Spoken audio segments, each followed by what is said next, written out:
I alternate. I do short form during the warm season and Herald in the cold season.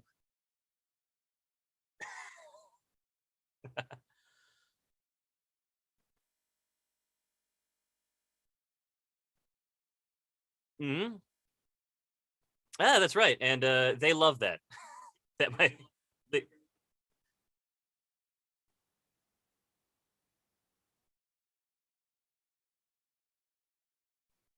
thank you very much.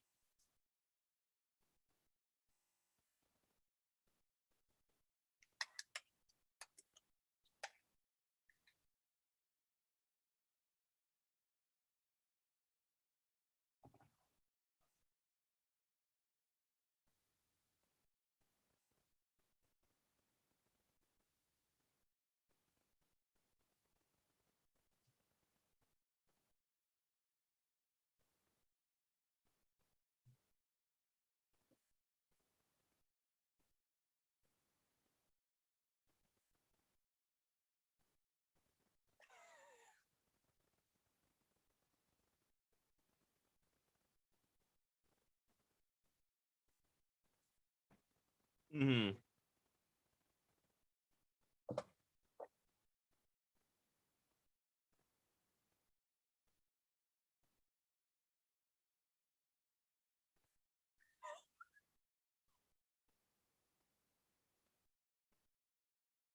I, the nature of drunk prov is that they donate and we drink. So, on the most recent occasion of that, I didn't remember. So when you messaged me, "Hey, do you still want to do the funny pages?" I was like, "When did I? Oh no." So, but I'm happy to be here. No, I'm stoked about it. I'm glad that I communicated that to you in some state.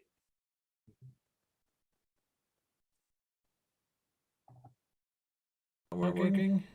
Now it sounds. I can hear you. I can't see. I don't know the nature of the show. Um, now you got to be working that. Now I'm hearing double. I'm gonna switch it off for a second. Let's see. Like I said, we don't have Mac Cole, so I am winging it.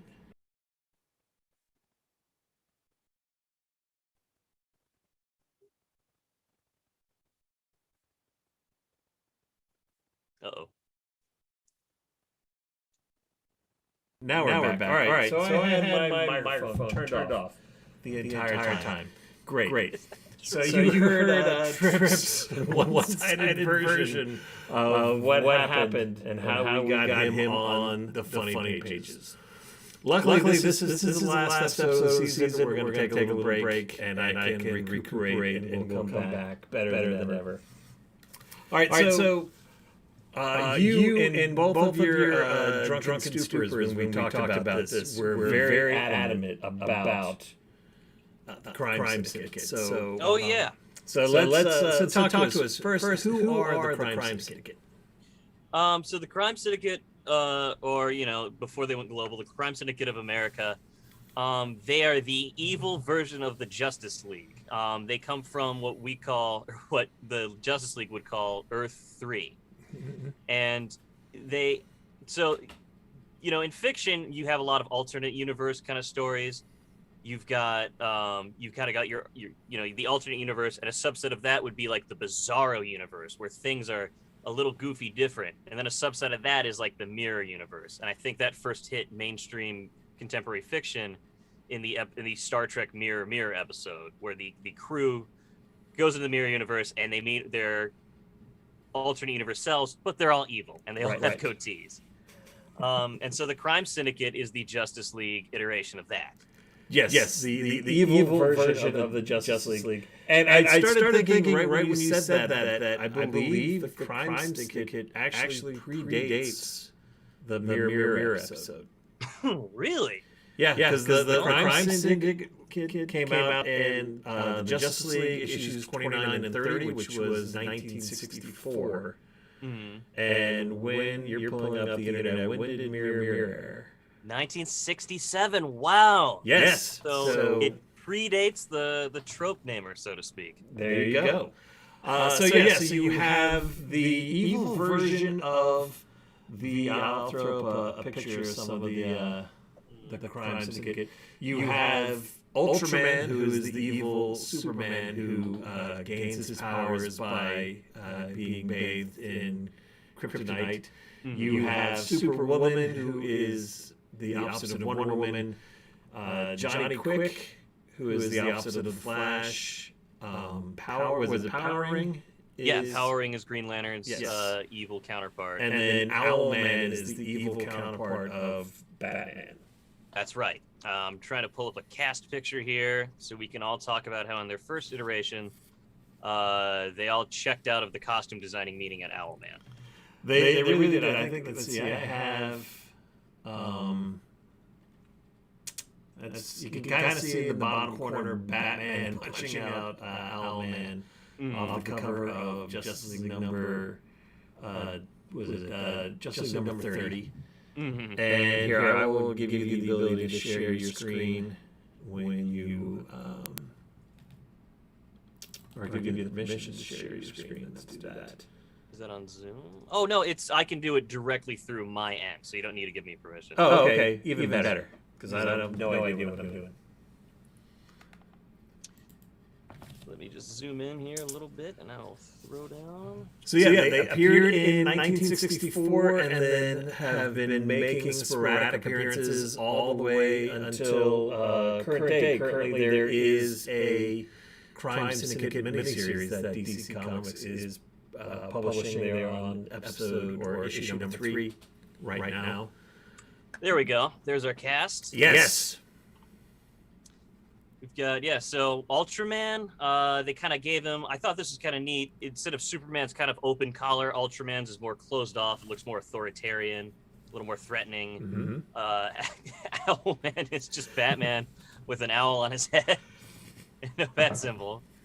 But these other ones are kind of cool. Superwoman has got this like Wonder Woman, but with like more of a dominatrix vibe. And Powering is Green Lantern, but the black is much more encompassing on his outfit, making him look evil. And Johnny Quick has kind of got this like speedster helmet on, but again, his eyes are more shrouded in this. It's this more threatening vibe for the Justice League. It really is. And I do love those huge kind of shoulder pad things going on Ultraman. Oh yeah. Yeah, he's great. So in their first appearance, Justice League number 29, 1964, we start out on Earth 3 where they're all committing various kind of petty crimes, robbing banks. I can't remember what Superwoman was doing. I know Johnny Quick was robbing a bank. But they come together and they are bored with... That's right. They're bored with Earth 3, and they want new challenges, and somehow they find out about the existence of Earth 1. Right. Green Lantern scanned the Powering scanned the alternate realities. And as with I love that DC's always been consistent about this. The first superhero we see in this is the Flash, and then the second one we see is Johnny Quick, because all the alternate universe stuff, it all originated with the Flash vibrating through dimensions. That's true. Always make sure to show the Flash first in a lot of these stories. He is a blessing and a curse when it comes to the multiverse. Yeah. He's the reason why we have the multiverse, which is great. But he's also the reason why we have the multiverse, which got really confusing after a while. So they come to Earth 1 and start committing crimes. And it was actually a pretty cool scene. Not a cool scene, it's actually dumb for comic book standards. Where the Justice League are watching a news report of evil version of the Justice League. And they immediately decide who they're going after. But somehow they know all the Crime Syndicate's names. I went back and looked. It's not like the news reporter mentioned their names or how the news reporter would even know their names. But the Justice League just knew who they all were. And they thought they were going after their doppelgangers, but they ended up... normally, you would think they would go and fight themselves, but this one they switched it up. Yeah. But I like that. I like that they didn't give you quite what you're expecting, not at first anyway. Yeah. And they pretty soundly trounce the Crime Syndicate. You know, you have Oh, a yeah. couple cool pages of fight scenes, but they beat the Crime Syndicate, but the Crime Syndicate was ready for this. They had Power Ring's Ring, who has a name of its own. Volthoom is this entity that powers Power Ring's ring. You know, Green Lantern gets his ring powers from like a battery at like the center of the universe, and Power Ring gets his from some weird evil god, and he installs. It's like the most thinly veiled plot device. He like plants a plot device on all of them, such that when they save Volthoom, they warp back into Earth 3 with the Justice League.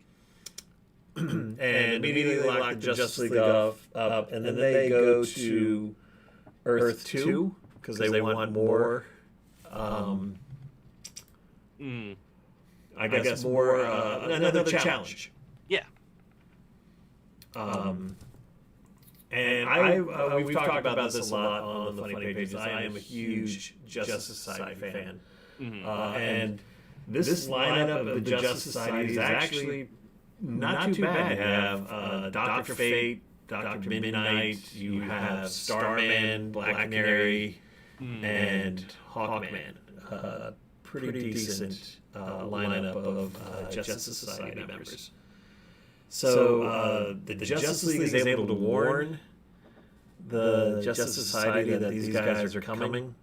Yes. So the Crime Syndicate, with their with this Volthoom power, imprisons the Justice League on Earth 1, but they're frozen to their Justice League table. But Dr. Fate is able to at least talk to them for a little while. Yes. The Justice League can't help the Crime Society yet because they're stuck. And they warn the Justice Society that if they touch the Crime Syndicate and the Crime Syndicate can utter the word Volthoom, then the Justice Society will also be transported back to Earth 3. So now the Justice Society is kind of handicapped in their fight. The fact that they can't physically touch the Crime Syndicate, and they can't have the Crime Syndicate escape by saying Volthoom. And they come up with some pretty interesting ways to defeat the Crime Syndicate. Yeah. Well, something that I always liked is because they have to do this. So in the first encounter between the League and the Syndicate, it's Batman against Johnny Quick, who's their Flash incarnate, and Batman defeats the Flash with having no superpowers, a judo flip, like lariat. That's the plot device for the depowered. So again, when Black Canary goes against Superwoman, who is the Wonder Woman or Staz, once again a judo flip is used to subdue the superhuman woman. But not only that, she has, which I had to look up, she has a frigid pellet. Supposedly during the 60s, Black Canary had a little kind of like choker necklace that had a secret compartment that had all sorts of gadgets in it. So she has a frigid pellet which turns Superwoman's throat to ice. She's able to shove it in her mouth and turn her throat to ice so she can't speak. And I went and looked up frigid pellet, and there's an article written about Black Canary from like her entire Silver Age run. She had like knockout gas. She had all these different pills in her choker. She had one when she was fighting invisible bank robbers. She would throw it and explode, and it would send powder over everybody so she could see the invisible bank robbers. But it's definitely not something she had in the 1940s. And then in the 1970s, she got her Canary Cry, so they actually gave her superpowers. But the frigid pill, I was a big fan of. Just how ridiculous. Yeah. So, before you continue, I want to give a quick rundown. People are probably familiar with the Justice League's powers. The Crime Syndicate's powers aren't exact mirrors, except for maybe Johnny Quick and the Flash are kind of the same. Mm-hmm. We already talked about the difference between Green Lantern and Power Ring. So Superman has all this. He's got heat vision. He's got ice breath. If he flies fast enough in this incarnation, he'll go back in time. Ultraman, he's got the punching, he's got the flying, but he doesn't quite have it all at once. Like, he's got to be touching kryptonite to be able to use his heat vision. or he has to touch another bit of kryptonite if he wants to use his ice breath. So, because the kryptonite empowers Ultraman. But every time Ultraman touches a thing of kryptonite, he gets another new superpower. That's true. And then they will expand on that in later appearances. and then even more so in the movie that we're going to be talking about at the end.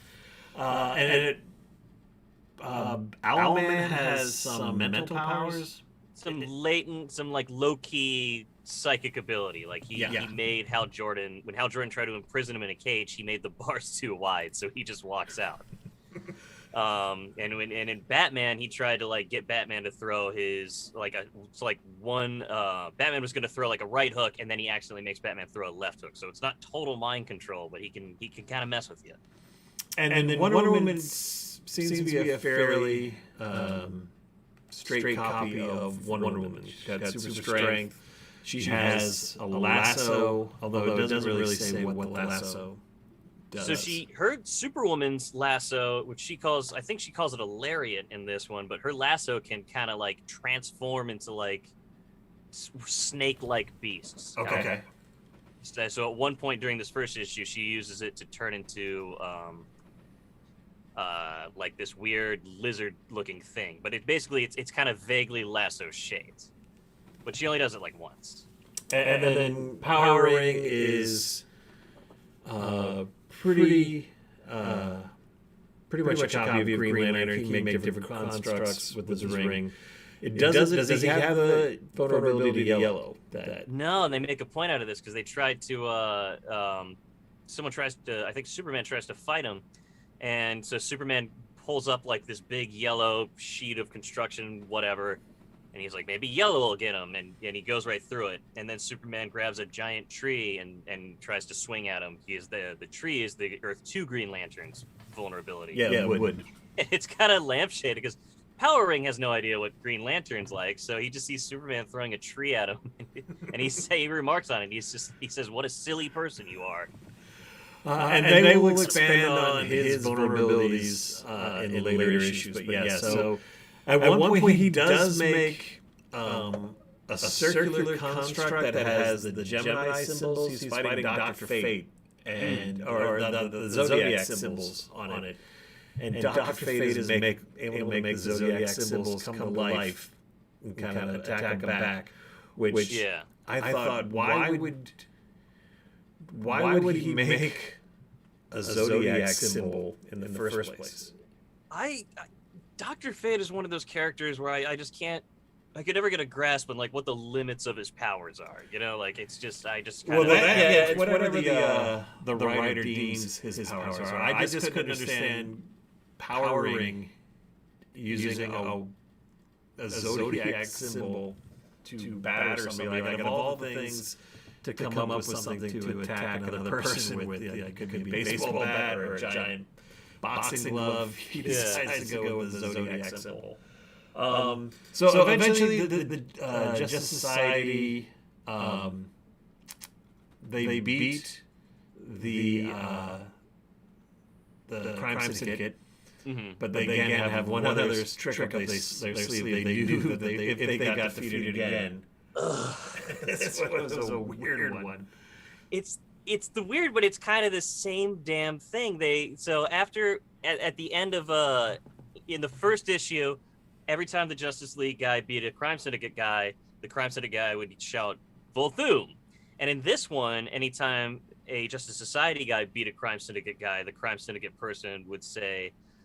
You'd see this text box next to the Crime Syndicate person that says, "You thought you won, but you didn't." And sure enough, at the end of the issue, they'll get warped back to Earth 3, just like the Justice League.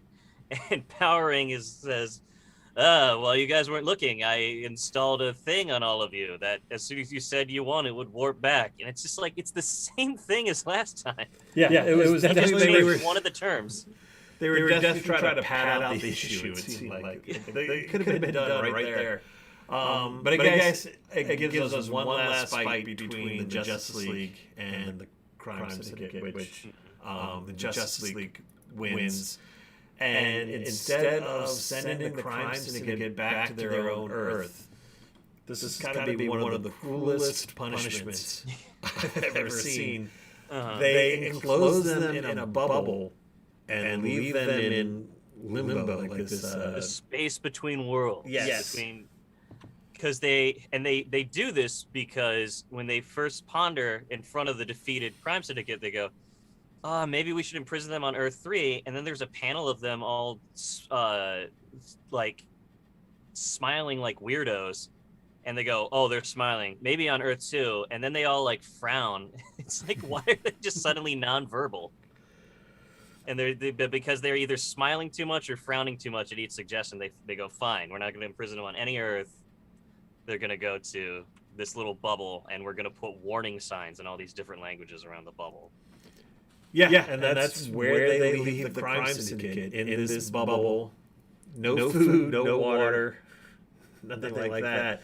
Which you would think that maybe it's a temporary solution, but we are going to jump ahead to 1982, where we find that this is almost 20 years later, 18 years later, and the Crime Syndicate are still stuck in this bubble. There. So this is the storyline is Crisis on Earth Prime. It was a 5-part series that went from Justice League to All-Star Squadron, which was a comic book set during World War II. And this was literally my introduction to this issue right here that is on the cover. My introduction to DC Comics and the Justice League. I was 12 years old in 1982. I actually bought this comic book off the rack. Actually, it was 11 at this point in time. And I was familiar with Superman, Wonder Woman, Batman. I probably knew of the Flash and Green Lantern from the Super Friends cartoon. But the whole concept of multiple Earths, and not only multiple Earths, but you're going to Earth 2 in present day, as well as going to Earth 2 in 1940. It blew my 11-year-old mind. I had no idea what the heck was going on. And there was no internet to hop on Wikipedia to figure it out. So it took me a long while to kind of comprehend what was going on with this story. And the All-Star Squadron are these kind of, they said they existed in the 40s, kind of around World War II, and they were sort of the theme of that, is the All-Stars and kind of the stars and stripes, American flag. They're kind of got like a patriotic vibe to them, but they're kind of a Nazi punching brand of superheroes. And actually, I stuck with this series, and because of that, I started collecting All-Star Squadron. It was the first comic book that I ever got every single issue. So I was able to get all the back issues, go all the way up until the series ended with around issue 66. So these are all heroes that actually existed in the 1940s, either published by DC Comics or Quality Comics, which DC eventually bought out at some point in the 60s. And what was cool with the All-Star Squadron is, for me, I'm a big history buff. Normally with comic books, they'll give you like a little caption, like check out, issue 27, figure out, when they're making a reference to something. They would do that in All-Star Squadron, but their caption would be, check out more fun comics, 1937. Like, how the hell is something going to get old? Not helpful. Yeah, not helpful at all. But it was the guy who wrote it was just a huge comic book historian. So he tried to put as many references to actual stories that existed back in the 40s. Even the villain, Per Degaton, is a Justice Society villain from the mid-1940s. Oh yeah, and how about those history lessons we get in those first couple issues of this crossover? They talk about the Cuban Missile Crisis, the Bay of Pigs. You get this because when Per Degaton is explaining to the Crime Syndicate after he recently rescued them from their bubble purgatory, he's kind of given them a brief overview of Earth Prime, which is, to put it bluntly, is our Earth. On Earth Prime, in the fiction, it's where all these characters are just comic book characters. So they kind of mess with the real timeline for a little bit there. But you get these cute little like comic book depictions of like Nikita Khrushchev and JFK and his Predacton's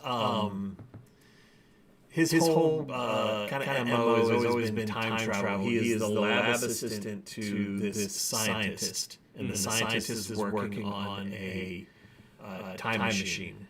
And the guy's always browbeating Predacton. yeah. He's like, shut up and clean these test tubes. So Predacton, in the two stories from the 1940s where they fought the Justice Society, he snaps, kills the professor, steals the time machine, and usually goes sometime back in history to gather up an army to bring back to the present. And the Justice Society is always there to destroy him or to defeat him. This time he goes to the future to get weapons and somehow gets pulled off of Earth 2 onto Earth Prime.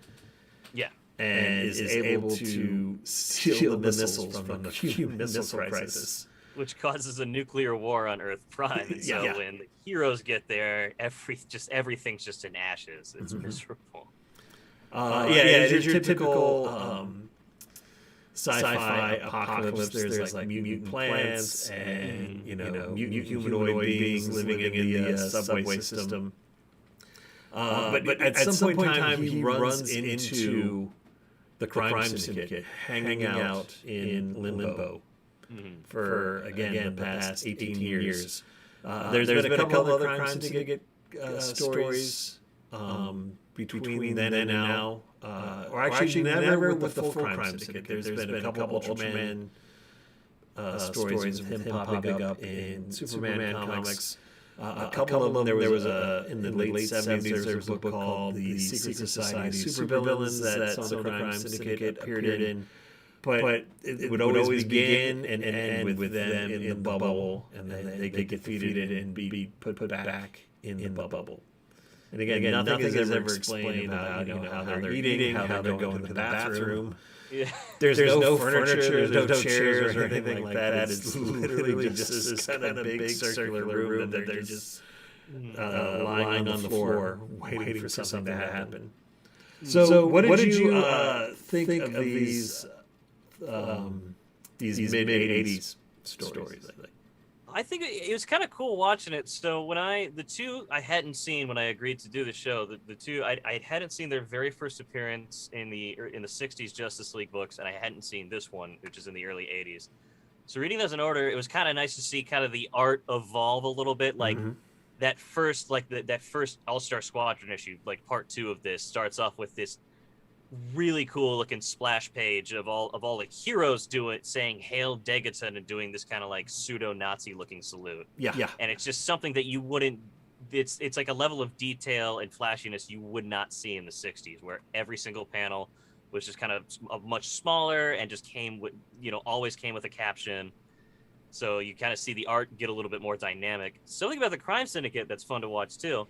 In the first 60s Crime Syndicate appearance, they're all very jovial people. They're fighting the Justice League and the Justice Society, but they're talking like the Justice League and the Justice Society. They're like, Ultraman, old chum, good job. All right, okay, good work, Superwoman. In this one, now they're starting to be a little meaner to each other. Now they're having evil personalities. Now they're telling each other, "Shut up, Ultraman, you suck." And it's kind of fun to watch as they kind of make them a little more anti-Justice League, and they highlight a little bit more how the Justice League wins because they work together, and the Crime Syndicate is having trouble because they refuse to work together and help one another. I agree. I noticed that too. That there was some sniping back and forth. I don't think they have individual personalities yet. If you close your eyes and somebody was reading off the caption bubbles, you wouldn't be able to tell who was speaking to who. They're just all kind of like generic asshole to an extent towards each other. But you're right. It's a huge cry from what they were like in their first appearance. I really dug the art. I was always a huge fan whenever the Justice League would have these team-up books where they would have all the pictures of who was going on or who's going to be appearing in the book around the cover. I always liked these type of covers. And they did an okay job. You just had a huge cast between the Justice League, the Justice Society, and the All-Star Squad. I mean, there were a bunch of characters going on. And you know what's really cool about these team-ups is kind of people bemoan stuff like when one company, a bigger company, buys out a smaller company. You said the All-Star Squadron they were originally published by someone else? Some of the heroes were actually DC. Like Robot Man was actually it was a DC character. He was created by Jerry Siegel, who also created Superman. But I believe Johnny Quick was a quality comics character. That's what kind of makes these team-ups fun, though, is because when they come from, not just different creators, but from different publications and they team up, like, that's a real heavy juxtaposition. Like, when you have the Flash and Kid Flash team up, they're from the same franchise. It's cool, but it's not like, you're not thinking, well, how are these two get along? But, like, the All-Star Squadron and the Justice League, they're just from two totally different things. Mm-hmm. Like, that dynamicness is more fun to watch. And what's really cool, especially from the All-Star Squadron's point of view, it's very rare that Aquaman gets a moment. But in this one, they go to some... so Perdegaton has taken the missiles from the Cuban Missile Crisis and kind of hit him in various places all over the world and is threatening FDR, Hitler, Mussolini, and... I guess it was Emperor Tojo or Emperor Hirohito, saying that if you guys don't make me the supreme ruler of Earth, I will detonate these nuclear weapons. So a couple of the All-Star Squadron and Justice League members raid one of the bases where these nukes or some of the nukes are being held. And Aquaman has two blue whales smash through this underground cavern. The entire Pacific Ocean starts pouring in. And the All-Star Squadron members are like, whoa, that's actually pretty, They're in awe. Yeah, Aquaman. Mm-hmm. Which you don't see. And I always thought he got the short end of the shrift. Aquaman, up until this point, there is no Crime Syndicate counterpart. It's like they couldn't even be bothered to come up with the ultimate insult. Yeah. He doesn't even get his own. Not yet, anyway. Not yet. So like I said, I threw these in. They weren't part of the list that you wanted to talk about, but I threw these in because, like I said, they were my intro into DC Comics. And I will say there's one point where Ultraman and Superman are fighting in space along with, I believe, Dr. Fate and Robot Man. And there's a scene where Ultraman gets a piece of kryptonite, and he's able to gain more powers by becoming in contact with kryptonite. Now, and there's another. I can't remember. Is this from Earth 2 or is it in this series that they overload his powers by giving him too much kryptonite?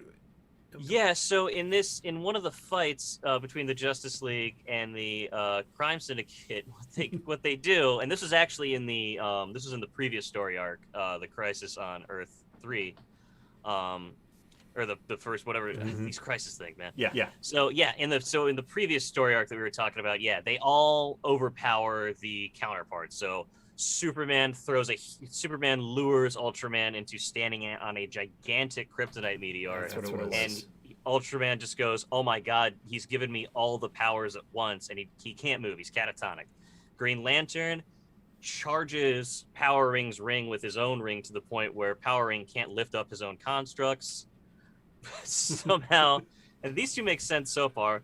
But then it just kind of breaks down. Wonder Woman gives Superwoman her lasso, and for some reason the power of dual wielding lassos. It's too much for Superwoman. She passes out, and the Flash gives Johnny Quick too much speed, and Johnny Quick passes out, and then Batman tricks Owlman into getting punched with the opposite fist. Batman's able to switch what part of his brain he's using to control his body. No, not even that sophisticated, my dear Watson. No, Batman just turns around. Apparently, Owlman's never dealt with someone who's had his back turned to him before, and so by turning around, Owlman accidentally picks the wrong brain lobe to manipulate. So they're really on a different level. And I just want to point out, Ultraman has gray hair in these first two appearances. Does it really? Yeah, and it's kind of like a silvery looking color, and then in the next story arc, they give him kind of the more like the all blue hair. But it was like kind of an interesting choice that they decided to recolor Superman's hair for his evil counterpart. I didn't hate it. Like I said, I've always kind of been enamored with Ultraman's costume. I've always thought it was pretty cool. All right, now we get to so the Crime Syndicate were killed in 1985 during Crisis on Infinite Earths, where their Earth 3 was entirely destroyed. The whole multiverse was destroyed and combined into one Earth. And you really didn't see the Crime Syndicate for a while until Grant Morrison took over, and he came up with a graphic novel. Grant Morrison took over writing the Justice League and came up with a graphic novel called JLA Earth 2, which was the reintroduction of the Crime Syndicate. And this is where they start getting their individual personalities. They definitely start leaning more into the evil kind of mirror image. Yes. And so it's by Grant Morrison and Frank Whiteley. And I was a huge fan of this when it came out. Oh, yeah. And you could see right away that these are very different incarnations than what we've seen, and they took a lot more. Frank Whiteley took a lot more creative liberties with these guys. So Owlman is now, his costume is definitely more reminiscent of Batman's costume. Superman or Ultraman is definitely more reminiscent of Superman's costume as well. And here, they're kind of overlords of Earth 3. Yeah. Or I guess on this, there is no Earth 3, there's just Earth 2, where everything is backwards. They have their own satellite that they hang out in, and Ultraman just sits up there eavesdropping on people, just very, very miserable. Johnny Quick now gets his powers by injecting him with a speed formula, so he's kind of like a super junkie. Yeah, he's all zonked and tired out when he doesn't have it. His text bubbles are all goofy, and then he puts it in, and then Frank quietly will draw him with like 30 after images, and he talks all fast. All his text is, there's no spacing. And something I like in Ultraman's costume, you can kind of see is so it's a U, and it's the Superman. It's that 5-sided Superman emblem, but it's flipped upside down, and the U being drawn inside that emblem it gives it the illusion of like a yellow arrow pointing up at his head. It kind of makes him look more egocentric right off the bat. They also, Owlman and Superwoman are having an affair with each other, and it's implied that Ultraman and Superwoman are together, but that Owlman and Superwoman are having a fling. Oh my God! And it's juicy too, because Ultraman's aware of it too, but he can't do anything because Owlman has some photographs that are apparently humiliating for Ultraman that he threatens him blackmail wise. You get more. You had said earlier with Superwoman's costume that it was kind of like a dominatrix version of Wonder Woman, and they really kind of lean into that with her character in this one. I think her lasso has barbs on it in this one. There's a scene in the Daily Planet where, and I guess this is something that we never discussed, is that Lois Lane, she is this world's Lois Lane. Because there's a scene in the Daily Planet where she is humiliating Jimmy Olsen. Oh my goodness. goodness. Kind of like sexually degrading him. Yeah. And which he's all in for. No, he loves it.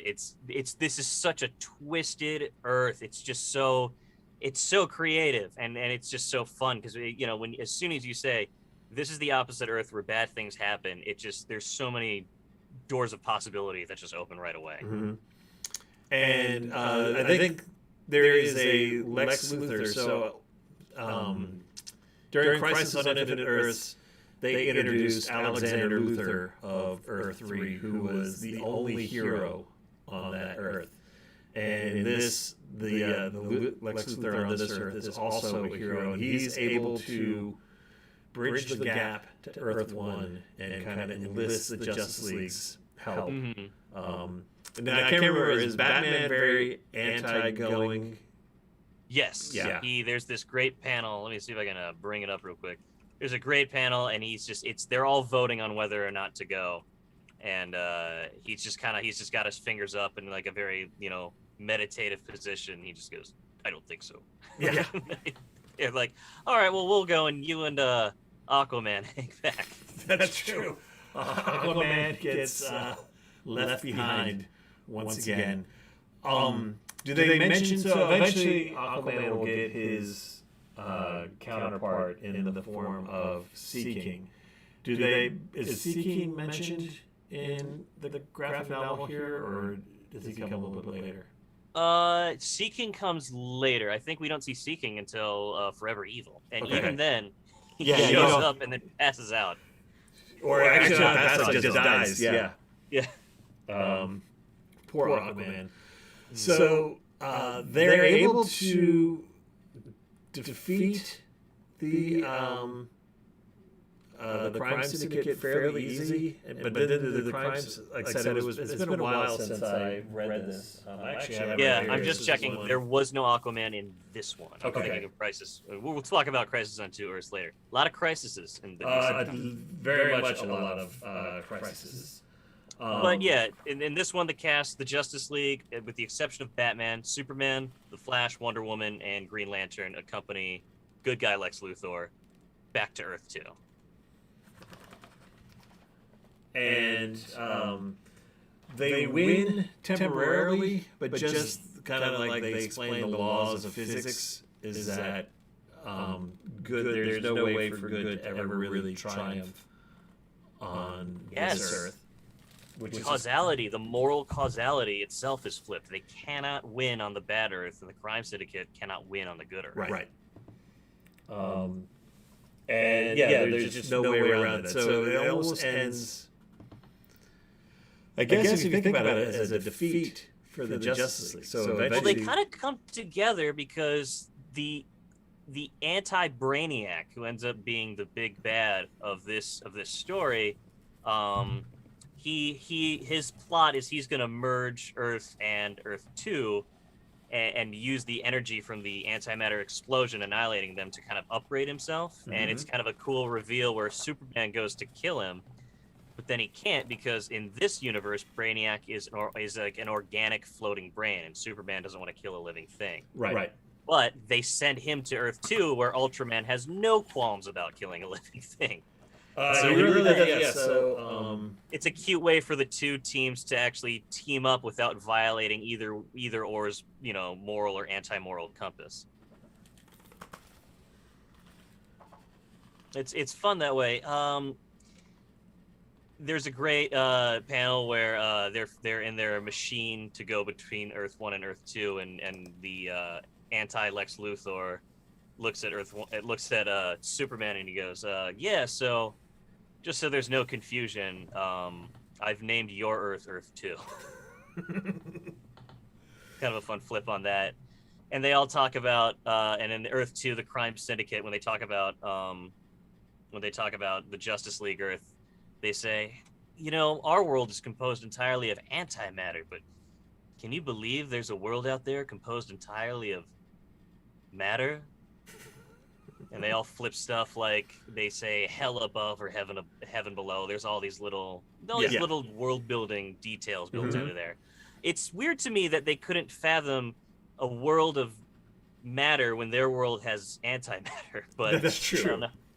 There's some naming oddities at play here. Almost, why would they call it antimatter? Maybe on their Earth, prefixes are the default. Oh, I guess so. This was a cool way for him to introduce the Crime Syndicate without coming up with a brand new multiverse. Yeah. So it is now just, like you said, an antimatter world. Mm-hmm. And I can't remember Powering. Does he get any other characterization? He is not quite as he's not quite as interesting here. He still gets his stuff from Volthoom, but he doesn't. He gets way more interesting in Forever Evil. Yes. He's on the chopping block for a lot of his creativity wise. He's kind of boring for a lot of his appearances. He does get done in by Aquaman in this story. Aquaman shoots his grappling hook arm at him, and it just doesn't he shoot? Does he use his grappling hook arm to shoot through Powering's arm? Am I misremembering the fight? His little so in this version, this is the 90s, and 90s Aquaman is badass. They're really hammering home the badassness. So he's got one arm cut off, and it's replaced with this like grappling hook that can kind of like electrocute people. His other arm is coated in metal. He's got like long, like that 90s mullet of blonde hair and a beard, and he's all ripped and shirtless. So he really trying to do up his coolness. Yeah, he's got a harpoon hand, and he's able to shoot. We got it. Yeah, he's able to shoot through Powering's wrist. Oh, there you go, right there. Yeah. Crushed him and then wood. You're right. I would say out of all these, Powering does kind of get the short end of the stick on this one. It is until Forever Evil that he gets any sort of real kind of characterization. Wonder Woman or Superwoman tries to seduce Martian Manhunter, and he just turns her down. That's the end of their interaction. That is followed up by, because this is a montage of how they're kind of defeated on Earth 1. One of my favorite ideas and panels is Owlman seeing the grave of Batman's parents, and as soon as he sees that Batman's parents are dead, he tells Johnny that they've got to get the hell out of here. Because Owlman knows that Batman is his opposite, and he knows how driven Batman is, and so he deduces if Batman's parents are dead, there's no winning on this Earth. Right. There's no one left to hurt, is what Owlman says. And I thought that's a really cool way to resolve the Batman versus Owlman conflict. He doesn't even see Batman. That's true. They don't have any interactions, if I'm not mistaken, or not until the end. I do like it ends with both worlds have kind of gone back to normal. Ultraman is back up in their version of the Watchtower, kind of looking down, and he actually sees Superwoman and Owlman having like a little tryst, or talking about like, maybe one day the two of them joining forces to overthrow Ultraman. And he fries his little cat in a tree next to him, and he shoots his heat vision from outer space and fries the cat, so they know that he is always watching. There. But he is kind of like a super cuckold. Like he's okay with Superwoman screwing around on him. Yeah, Owlman remarks at one point he likes to watch. Yeah. I love this. I love what they did here. They really took it and ran with it, and they did give a little bit on Ultraman's origin story here. So Superman, as a baby on Krypton, he's sent away from the dying planet Krypton, crash lands on Earth. Our yellow sun gives him these superpowers as opposed to Krypton's red sun. Ultraman was originally a normal human who was sent out into space from a healthy Earth, but he runs into aliens in space, and they torture him and modified his body, so when he comes back to Earth, he's all evil and shit. So it's like a reverse of the reverse of the reverse of Superman's origin story.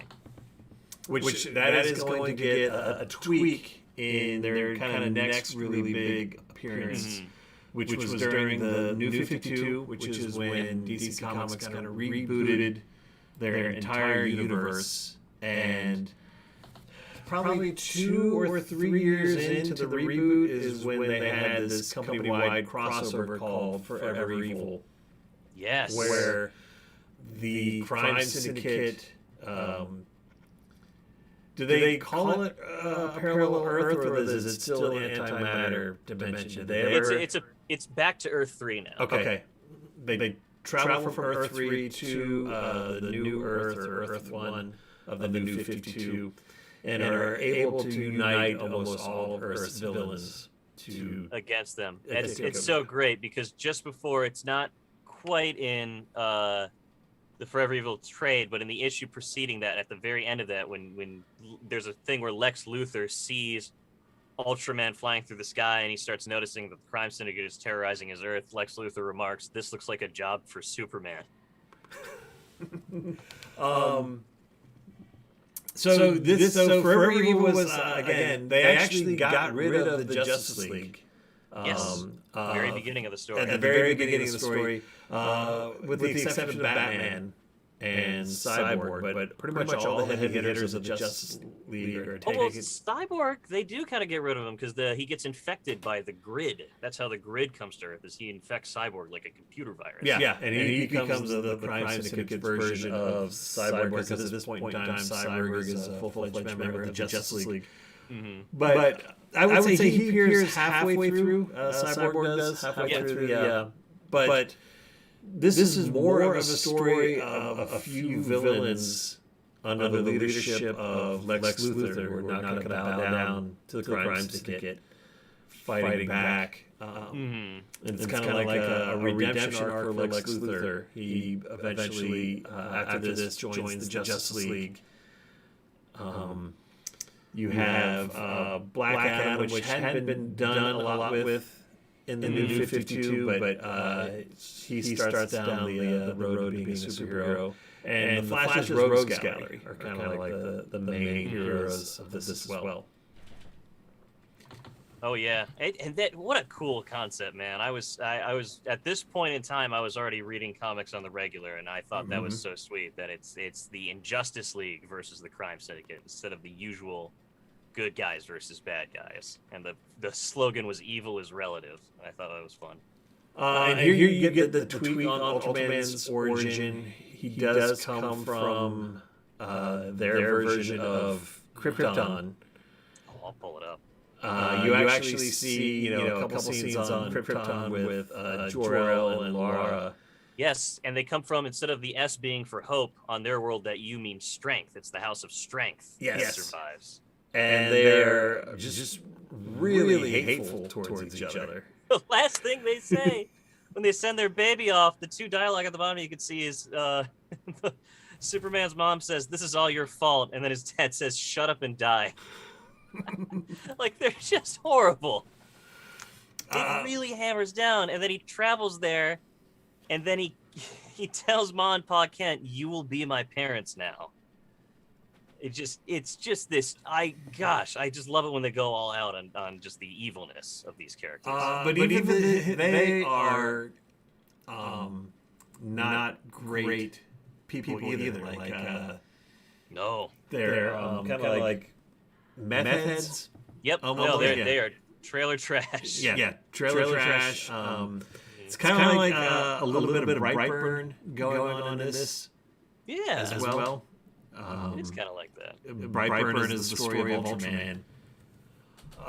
This is the storyline where you finally get some good characterization for, I don't know, good characterization, but good characterization for Power Ring.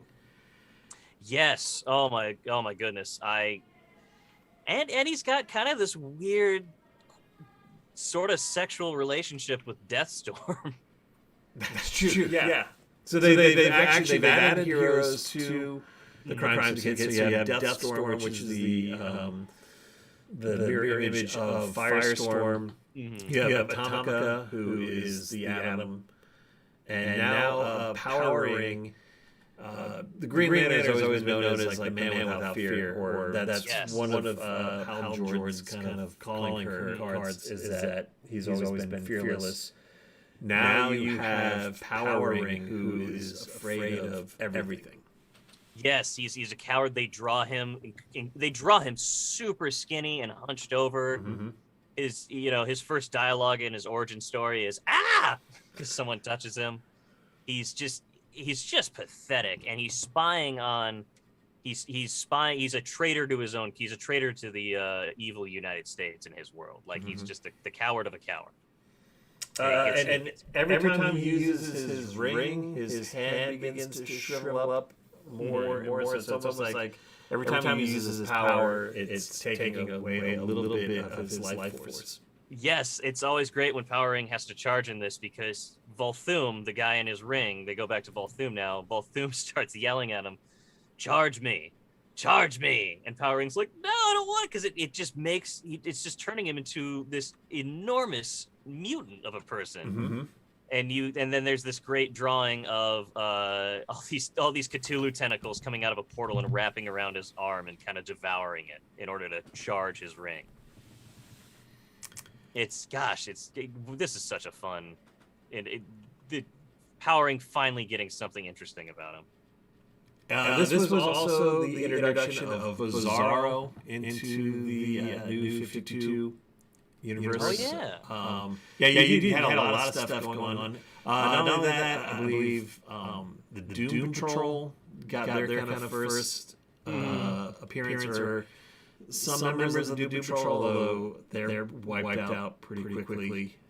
But also the first appearance, I believe, of the Metal Men in the New 52. So there's a lot going on in this. Well, this was at the height of the New 52, and DC's really trying to reintroduce everything at once, but in like the kind of a streamlined manner. Mm-hmm. So they're trying to tie everything together, kind of create their own Marvel Cinematic Universe, but in comic book form. Like they're really trying to create like an accessible universe.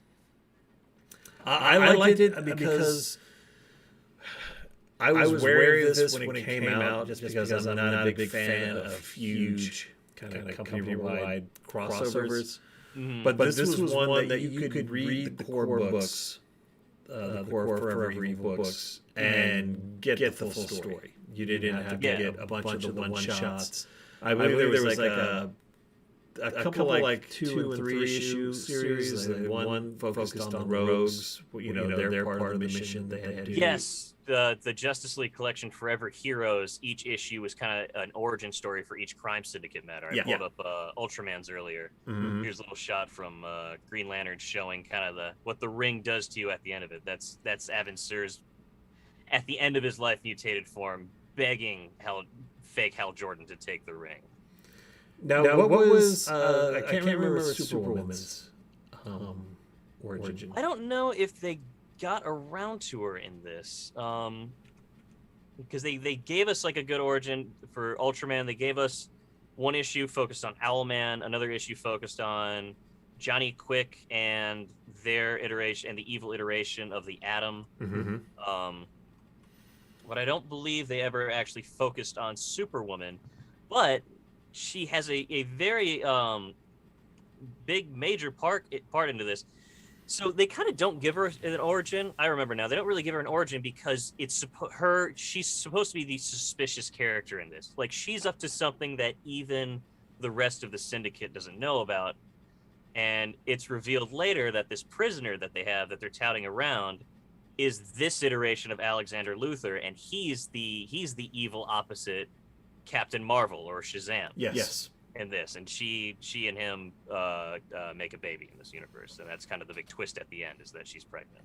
Well, so they've played on a lot of the stuff that Grant Morrison laid down in Earth 2. So all along you think it is Owlman and Superwoman who are having the baby together. That's right. So they're definitely in a relationship. Ultraman thinks or doesn't know that she's pregnant yet, but would naturally assume that the child is his. Yeah. And I think she even says that we have to let him believe that the child is his, because the second he finds out it's not, he's going to kill us all. But then, ultimately it turns out that they have a prisoner, and it is Alexander Luthor. They also bring along the Earth 3 Alfred. Yes, he's kind of styled up like the Joker a little bit, like he's that universe's Joker. I believe they call him the Outsider, which is a callback. There was a Batman story in the 1960s where Alfred became evil for a few issues and was calling himself the Outsider. Oh, cool! I didn't know that. Mm-hmm. And some really kind of cool Death and Destruction.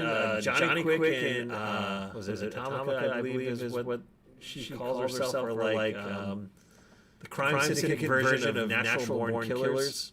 They just love going on murder sprees, just trying to kill as many people as possible. She's fighting either a hero or one of the bad guys, and shrinks down, goes into his ear canal, and just starts punching his brain from the inside. Yeah. Goodness, just some really kind of gross stuff going on. It is a truly brutal iteration of them. This is a cool shot of this is Alexander Luthor in this one. Just a huge departure from how they've depicted Alexander Luthor as kind of this kind of ostensibly pleasant non-intimidating character. This is the total opposite. And this guy, of course, he just calls himself Mahas, which is Shazam spelled backwards. Right. And just a very kind of perversion of just the whole Shazam character to begin with. I mean, like the Shazam is supposed to be the most innocent of all superheroes, because it's actually a 13-year-old kid inside. And I think they actually said that he was able to kill Billy Batson and find a way to harness his powers. Yes, he's very scheming in this. Yeah. Gosh, and this page is just another example of just how ruthless they really played up everything. So his first line of dialogue is, "I'm going to kill every single one of you." Like Jeff Johns did not pull any punches trying to make these people as mean and awful as possible. Even the rogue. So Captain Cold freezes Johnny Quick's legs and then shatters them. Oh yeah, I got that right here. Yeah, he just. And it's after a bunch of shit talking by Johnny Quick, and Captain Cold wirelessly activates his gun by the phrase "Jingle Bells, Batman smells," and just with one normal human kick, just disables Johnny Quick. Yeah. And then Alexander Luthor comes in and finishes off the job by snapping his neck. Sinestro ends up killing Green or Power Ring. Yeah, the Crime Syndicate at the end gets pretty messed up. Pretty trounced, yeah. It's oh my gosh. And there's all these cool splash pages every time a new guy enters. So, when Sinestro appears, he's in his full cool-looking parallax armor attire. And he just makes mincework of Power Ring. Like, he just cuts his arm off right away. The first thing he does. Oh man, it's great. It's a lot of this story is a lot of people just getting the tar beaten out of them, and it's not always the Crime Syndicate or the Injustice League. It goes back and forth, but it's a very brutal. It's an especially brutal arc. I was a pretty avid Flash reader in the late 90s, early 2000s. And they had done a pretty good job with the Rogues Gallery, where almost kind of making them anti-heroes. Did you read was that like the when Wally West was the lead? Yes. Yeah. Oh yeah. I just read those trade paperback collections. Yeah, that's great. They really gave all those rogues their own personality and backstory. They made them very sympathetic. Yeah, there's one great issue where it turns out that every year all the rogues get together and have like a little convention. Yeah, and one of them has a joke, invited Wally West to come, and not thinking that Wally West would actually show, but he does. And they talk about is that, they really had it in for Barry Allen. But they're criminals and they'll rob a bank and stuff like that. But they're not that bad. And this one, they actually join with Lex Luthor on the side of good because if nobody's gonna trash our city. Yeah. And I was sad because you lost a lot of that in the New 52. That they wiped everything away. Like the Trickster and Heatwave were like a lot of relationships and backstories were rebooted. Yeah. So you start getting a little of that coming back. And just seeing them kind of work together as a team is kind of cool. I don't think so. They had after this they didn't really show up until Convergence was when they were shutting down the New 52 universe. There was a two-issue storyline with the Crime Syndicate, but they were back to their kind of like original selves, like Holman is back into his Cal. They looked very much similar to when they first appeared, as opposed to nowadays. It is kind of a nothing story. None of those Convergence issues really had hold any weight because they were just kind of placeholders. They were like kind of side stories with featuring them. Going back to Forever You a little bit, I did want to talk about some of the costuming. Okay, yeah. What I like about Ultraman's costume in this, and Jeff Johns kind of spelled this out in an interview once, is that he made minimal changes to Superman's suit at the time because he wanted to up the scariness factor. He thought, instead of trying to make Ultraman have like an opposite costume or a really messed up costume, he thought the creepiness would come in play when you saw someone who looked exactly like Superman, but instead he started like mutilating people and just saying all these evil things. Even down to the little like spit curl. That he has. Yeah, he's even got the little spit curl here, and then you've got so like this is his first big appearance in the Justice League book. He looks like Superman, but it's just not quite him. And it's a very similar look and pose. I can't remember if Superman Unchained has come out coming around that time. Yeah. So very evocative of that work. Trying to think what else. Just evil. I think don't they mistake him for Clark, or when he first? Oh yeah, yeah. Right here in this sequence, you got Superman, and Lois is like, Jimmy, that's not Superman. She's always sharp nosed right away. But I kind of like this sequence too, where Ultraman is just curious about what his counterpart's life is here. So he's asking people, he's asking Jimmy Olsen, he's like, what do you do here? And Jimmy Olsen takes a picture of him. And he's like, are you shitting me? That's what you do? And he's like, oh, and then he accuses him right there of like being Lois Lane's OnlyFans photographer. That's true. Essentially. And then he's just like, he can't make sense of the fact that they're actually kind of nice people around here. Which I think that's also a play on what Grant Morrison established in Earth 2, was that Jimmy was like this little kind of voyeur photographer for Superwoman. And right here, he's like, I'm hurting you. I crushed your camera, and you're still trying to help people? And Jimmy's like, yeah. And he's like, I'm very disappointed. And then he leaves. He's just upset that... when there's a great splash page of Black Adam ambushing him. Yeah, and Black Adam gets... I would say that up until the end, the Crime Syndicate, at least for in this storyline, always come out ahead in the battles. Like, Ultraman just destroys Black Adam. Yeah. It's not till the final battle that the heroes eventually get the upper hand. Whereas in pretty much all the other stories that we've seen up to this point, they're getting their asses handed to them left and right. And more Ultraman stuff. I can't get enough of this. So it kind of goes back to the first iteration where he gets his power from kryptonite, but in this one he gets it a little differently. He just has lines of K.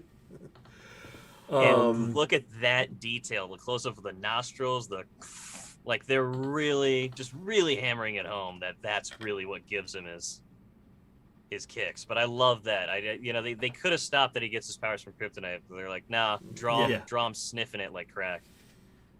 I think that's one of his eventual weaknesses.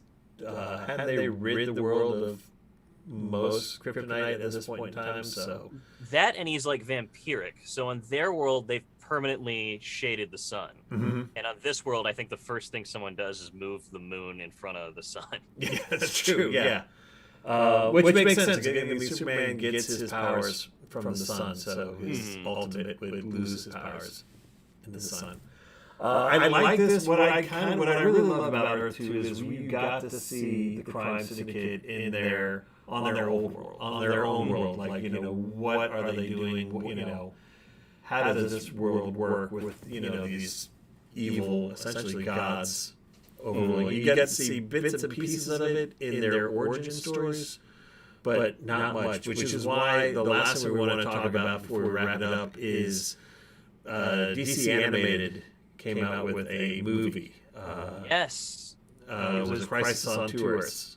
Yep, it was written by the late Dwayne McDuffie, and it was supposed to be, the script was written, it was supposed to bridge the animated series Justice League and Justice League Unlimited from the earlier 2000s, which was part of the very acclaimed, original DC animated universe, but they shelved it in favor of a different kind of crossover, but eventually, around 2010, they animated it.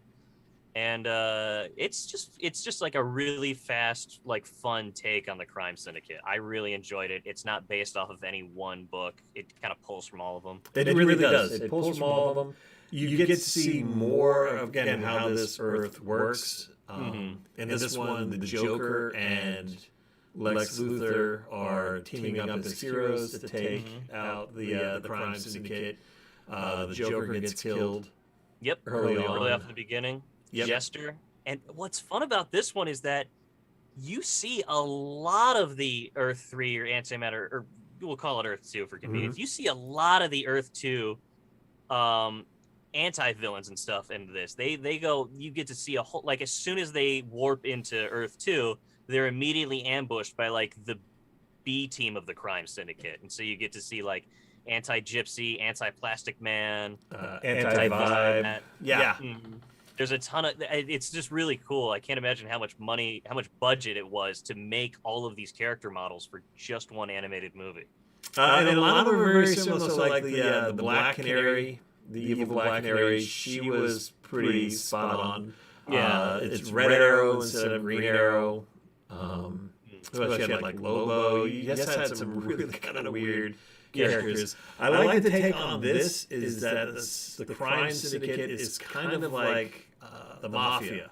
Yeah. That each member has their own kind of crime family with underbosses and their own kind of territories. And I guess there's this kind of like they give Ultraman like the ultra, like the very extra shaded eyes and all that, these extra angular features to just really make him look mafioso. Like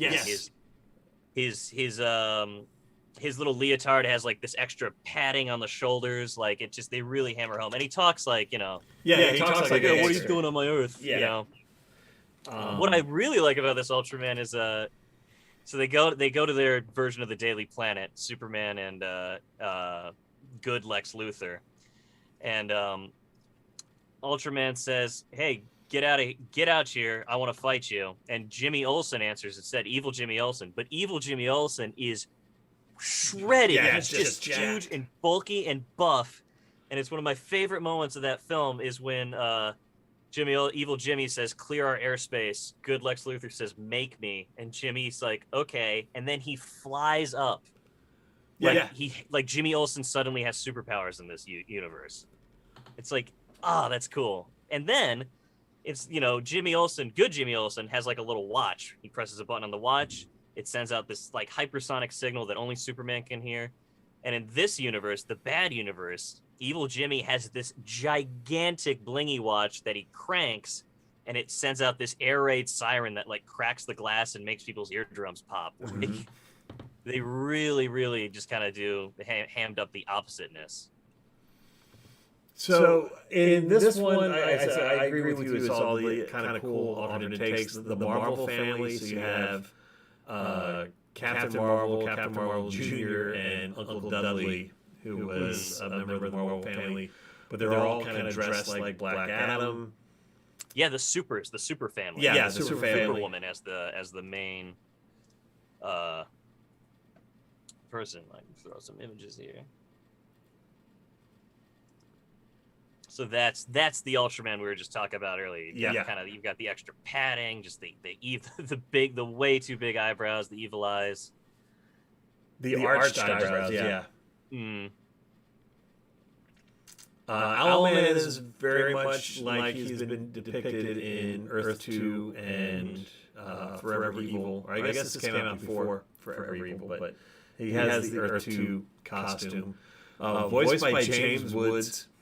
Who knocks it out of the park. Yes. So in this one, Owlman is revealed to be the big bad who's double-crossing everyone, because whereas Batman is very driven by justice and doing the right thing, in this one, Owlman is a total nihilist, and he thinks nothing matters, so he creates a device to erase existence.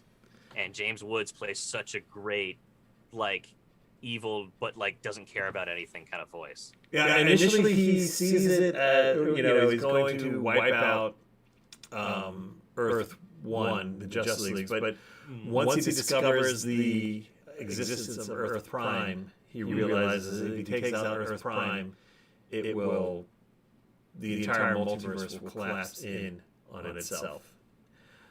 He's also in a relationship again with Superwoman in this one, and she's fine with it. Yeah, there's no infidelity or drama that comes with that, but she's got a huge. He explains his whole plan to erase existence, and she just plants a big old wet one on his mouth and is like, "I'm in, baby." Yeah. He's all about it. Power Ring again, kind of uninteresting. Yeah, unfortunately. Johnny Quick very much like his version in Earth 2. I don't think he shoots up in this one, but no, they don't give a lot of time to John. They don't really explore Johnny Quick as much in this iteration. Other than they made him Australian. Yeah, he talks with an accent. Yes. And although he does get a pretty good scene at the end when the Crime Syndicate realizes that their Earth is going to be obliterated as well. They kind of join forces with the Justice League and Alexander Luthor.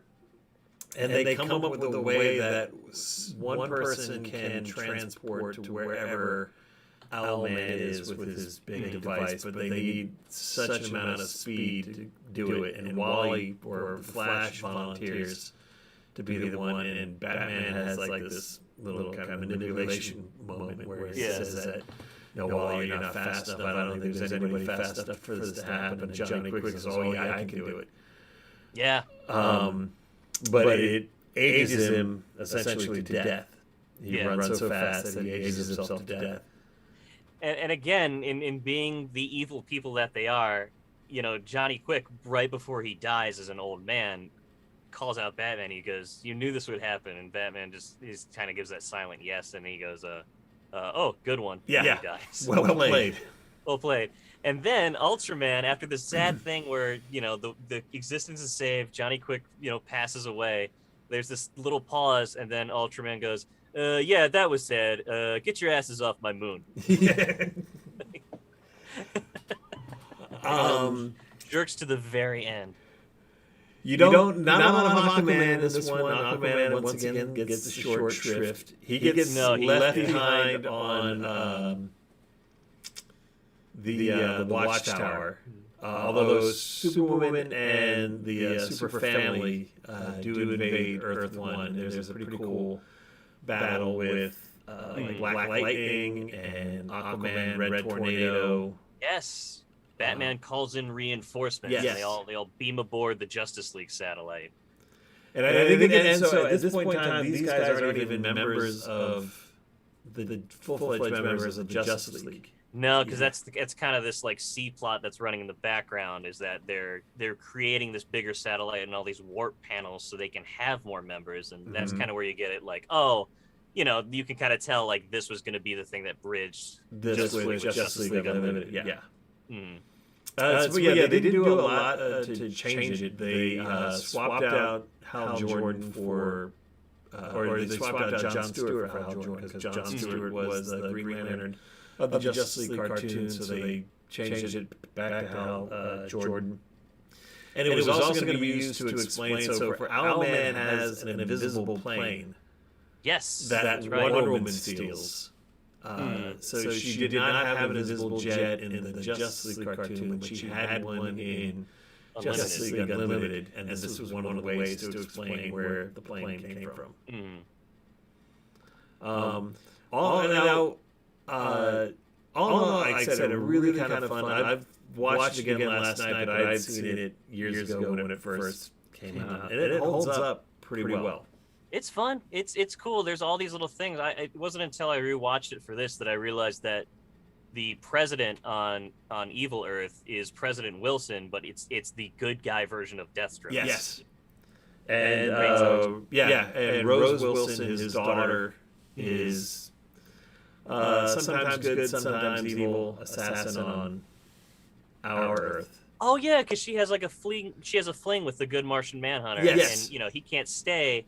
And I think Wonder Woman says, like, oh, I'm sure there's a version of Rose on our Earth. And he's like, yeah, but she's probably evil.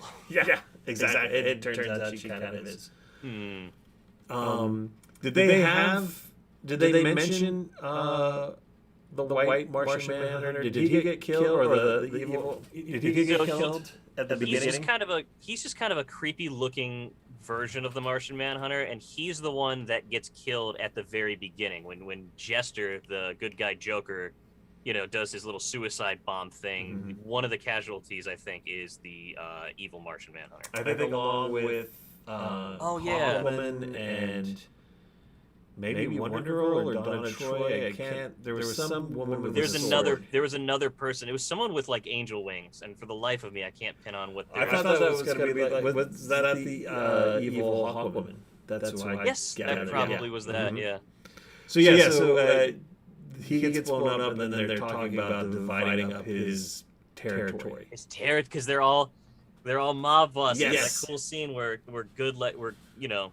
Non-evil Lex Luthor says, he gives him the whole breakdown, but it shows this whole like binary node tree of like how the mob breaks down, and it's all these superheroes, and Ultraman is the boss of bosses. Like, that's great. Yeah. Really super fun episode. Not even episode, just movie. And like I said, there hasn't been a lot of Crime Syndicate until past couple months. The Crime Syndicate miniseries, where currently Starro has invaded Earth 3, and the Crime Syndicate are kind of okay with it. So again, it's only 3 issues in, but it's not bad. I'm definitely intrigued by it. Cool, yeah. It's fun how now when they're doing the Crime Syndicate these days, it's a little different from last time. They're always from a slightly different evil Earth, and it's fun to see all the, you know, like, okay, what's bad about this Earth? How did they do the opposite this time? I like it. Every appearance, since Crisis on Infinite Earth, when they got wiped out, every time they come back, there are some subtle differences, but then there are also just some full-cloth major kind of retcons. Owlman's costume has been a completely different costume from the actual owl cowl that they used to wear. The origins, their powers kind of fluctuate back and forth. It's almost like every time they appear, it's like a brand new, never seen before Crime Syndicate. Yeah. There has been, other than the membership, there hasn't been really a lot of consistency. I'm still waiting for my Sea King miniseries. He got a one-shot during Forever Evil. Did he really? I missed that. Yeah, they got, I don't know if it was like a 3-issue miniseries or if it was just a one-shot, but they did give him some love because they came up with the whole design. I did read that he, during the Forever Evil storyline, he appeared in a couple issues against Justice League Dark and Boston Brand took over his body. So cool. It was Boston Brand, Deadman in Sea King's body for a good chunk of Forever Evil. Or I guess right before Forever Evil, because he does die in the very first issue when they arrive. I believe with the white, with their version of Martian Manhunter as well. Yeah. But they just kind of mention it in passing. So this has been the Crime Syndicate. This has been a lot of fun for me to go back and reread some of these old issues. And it's just such a great concept. It's fun. The alternate universe stuff is always a lot of fun. Well, Trip, thank you very much for being on the Funny Pages. Do you have anything coming up? We're in this weird kind of state of flux where we will be moving back into the theater. Well, the Push Comedy Theater is in Norfolk, Virginia, is going to be reopening fully in June, we understand. Yep. And they'll be doing auditions for all sorts of their different shows coming up, I think, this coming Tuesday as of this recording. Yep. So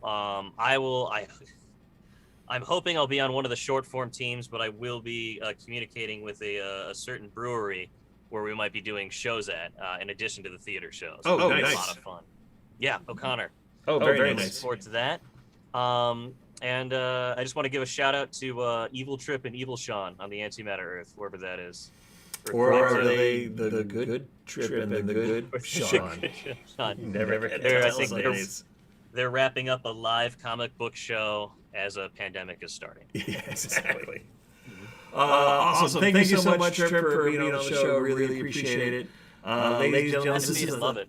This has been the Funny Pages. We're going to take a little break because, like I said, the theater is reopening, so there's a lot of work involved with that. But there are more Funny Pages episodes waiting to be broadcast. I have all my guests lined up, but it's probably going to be midsummer before we kind of get back to these.